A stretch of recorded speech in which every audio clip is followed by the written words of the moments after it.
Adonai les bendiga, mis hermanos. Ahora vamos a continuar con el estudio de Juan, capítulo 15. Quiero que tomen en cuenta algo muy importante, de que este es el momento que están los 11 discípulos sentados en la mesa con Yeshua mientras Judas salió. Esta conversación es bastante larga y dentro de todo lo que él está hablando a los discípulos, que es su última conversación, antes de que los discípulos le nieguen y se vayan y sean dispersos. Entonces, él le dice que no se turbe su corazón ante todas estas cosas que les iban a pasar. Y ahí es que se manifiesta en el capítulo 14, donde él le dice que le muestre al Padre y que ya eso le bastaba, le dijo Felipe. Luego Yeshua les responde: tanto tiempo hace que estoy con ustedes. O sea, realmente era algo que todos querían ver y lógicamente no habían conocido a Yeshua, aunque habían compartido con él. Por esto es que lo desconocen y lo niegan. Conocer a una intimidad porque parece que no habían comprendido o quizás tenían dudas de que él fuera el Mesías, porque le negaron hasta que él se levanta de los muertos y él va y lo busca, y que de hecho ellos tampoco le creían cuando le dijeron que él había resucitado. Entonces aquí vemos que eran muy incrédulos y ahí nos podemos ver a nosotros mismos, de que a veces decimos con la boca, sí creemos, sí, no le vamos a negar, y terminar negándole. Y por eso hay que examinarse a sí mismo.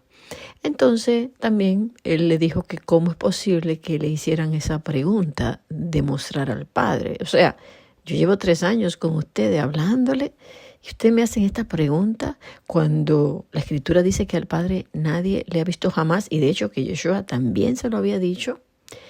Y bueno, y aquí vemos un pueblo que rápido olvida, que no se enfoca, que no retiene palabras, que no presta atención, y él le sigue hablando y le dice: si ustedes me aman, ustedes van a guardar mis mandamientos, y entonces yo rogaré al Padre y él le enviará otro consolador, el Espíritu de verdad. Y luego le dice que él vendrá a ellos y que bueno, así harían una morada. Está hablando de que a través del Espíritu se une el Padre, ¿verdad?, con el Hijo y con todo su pueblo. Y esto es importante entenderlo porque ahora, en el capítulo 15, Yeshua le dice, es como si le fuera agregando más para que vayan comprendiendo: yo soy la vid verdadera y mi Padre es el labrador. ¿Qué es una vid? Es pues la planta de donde salen las uvas. ¿Y qué da la uva? El vino. Y el vino, ¿a qué es simbolizado? También a la sangre, a la agua, a la palabra, al Espíritu Santo. Entonces, aquí entendemos la promesa del Espíritu Santo que sería enviado por el Padre, porque el Padre es el labrador. Entonces, aquí comienza a explicar lo del pámpano y el fruto. Dice: todo pámpano que en mí no lleva fruto, lo quitará. Y todo aquel que lleva fruto, el Padre, dice, lo limpiará para que lleve más fruto. Ya vosotros estáis limpios por la palabra que os he hablado. Entonces aquí vemos una limpieza. ¿Quién nos limpia? La sangre te limpia, el Espíritu te limpia, las aguas te limpia. ¿Qué es la palabra? Pues el Espíritu en fuego, la palabra de Él, que nos lava, que nos limpia. Por eso le dije que el vino tiene que ver con la palabra, con el agua, con la sangre y con el Espíritu. Entonces, él dice, verso 4, permaneced en mí. ¿Y cuál es la manera de permanecer en él? Primero, amarle, creerle.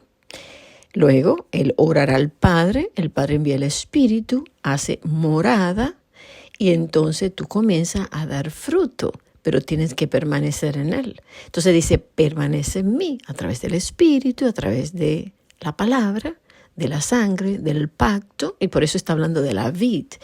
Y yo en vosotros, como el pámpano no puede llevar fruto por sí mismo si no permanece en la vid, así tampoco vosotros si no permanecéis en mí. Yo soy la vid, ustedes son los pámpanos. El que permanece en mí y yo en él, éste lleva mucho fruto, porque separados de mí, nada podéis hacer. Entonces, hay un vino que es la sangre, el espíritu, el agua, la palabra de vida. Pero también hay un vino de muerte, hay una palabra, hay una agua, hay una sangre y un espíritu de muerte que es la Babilonia. La Babilonia, lo mismo, espíritus inmundos, sangre inmunda, agua que es palabra torcida, ¿verdad? Y un vino de la Babilonia que engaña a las naciones. Entonces, Él es la vid verdadera, el vino o la sangre que da la vida eterna, porque aquel pacto lo lleva a la muerte.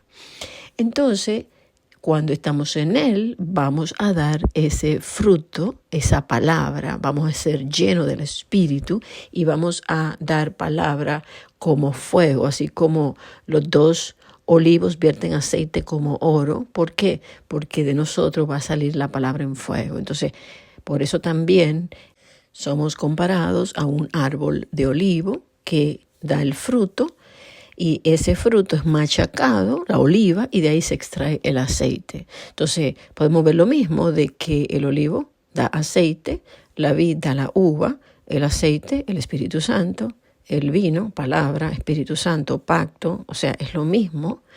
Y está hablando del mismo Yeshua, la palabra viva, la Torah viva en nosotros. Entonces, bueno, verso 5 dice, yo soy la vid, vosotros los pámpanos, el que permanece en mí y yo en él, lleva mucho fruto, porque separados de mí nada podéis hacer. El que en mí no permanece será echado fuera como pámpano y se secará.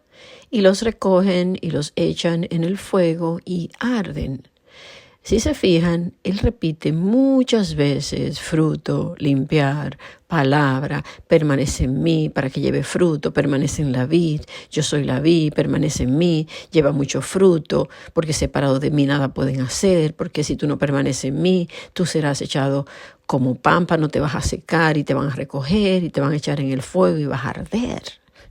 O sea, él lo repite muchas veces, permanece en él. Si permanecéis en mí, y ahora viene y dice, y mis palabras permanecen en ustedes. Las palabras que yo le hablo no son mías, sino del Padre que me envió. Y esto hay que tenerlo muy claro, porque está hablando del nuevo pacto, que es la ley, la Torah, en la mente del corazón. Él está hablando a ellos antes de su muerte. Y le dijo a ellos, lo que yo hago ahora, lo que yo le estoy hablando, no lo van a entender ahora, pero yo se lo digo antes para que cuando pasen las cosas, ustedes lo entiendan.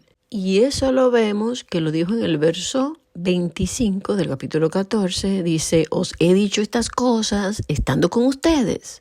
Y le dice que el Espíritu Santo vendría, que le iba a ser enseñado y les recordaría todo esto. Y por eso luego es que ellos hablan estas cosas para que nosotros hoy, por medio del Espíritu, la podamos también comprender. Entonces, luego vuelve y repite lo mismo en el verso 7, si ustedes permanecen en mí y mis palabras permanecen en ustedes, pedid todo lo que quieran y les será hecho. En esto es glorificado mi Padre, en que ustedes lleven mucho fruto y sean así mis discípulos. Entonces, para que el Padre sea glorificado, nosotros tenemos que llevar mucho fruto y entonces así es que seremos sus discípulos. Hay gente que dice, sí, yo lo sigo al maestro, pero estamos dando frutos y esto es para analizarnos. Tenemos que permanecer en él. Y lo de permanecer también tiene que ver con la puerta estrecha, cuando eres oprimido y tú no te vas, sino que tú te quedas en esa obediencia para que entonces así puedas dar fruto y glorificar al Padre. Amén. Bueno, muchas bendiciones, hermanos.